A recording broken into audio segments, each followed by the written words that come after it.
Salut à tous, aujourd'hui on aborde un sujet très sensible qui touche notre communauté, l'histoire d'Alino Faso, un activiste burkinabé retrouvé mort en détention en Côte d'Ivoire. Un drame qui soulève beaucoup de questions. Mais qui était Alino Faso ? De son vrai nom, Alain Christophe Traoré, était un homme engagé. Il a consacré sa vie à aider les plus vulnérables au Burkina Faso.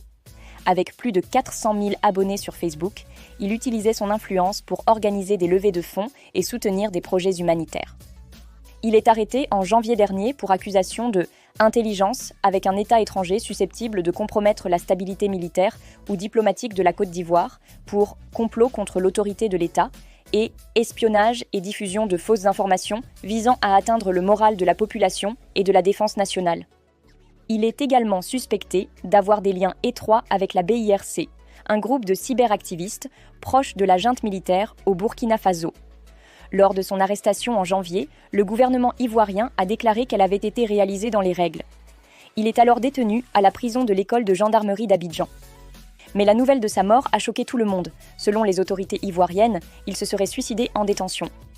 Cette annonce a provoqué une onde de choc au Burkina Faso.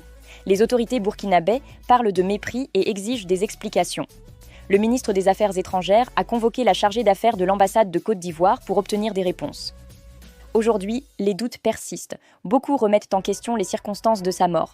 Était-ce vraiment un suicide ? Les conditions de sa détention soulèvent également des interrogations. L'activiste Bationo de Kion dénonce des actes de torture que, selon lui, Alino Faso aurait subis en prison. Mais aujourd'hui, nous n'en savons pas plus. Les doutes se penchent aussi sur le fait que son décès soit survenu le 24 juillet et que nous ne l'avions appris que le 27 juillet. Cette affaire réveille encore davantage les différends entre le Burkina Faso et la Côte d'Ivoire depuis le coup d'État du capitaine Ibrahim Traoré en septembre 2022. Alino Faso était un homme qui a vécu pour aider les autres. Sa mort fait débat entre le Burkina Faso et la Côte d'Ivoire. Nous espérons que la vérité éclatera. Qu'en pensez-vous ?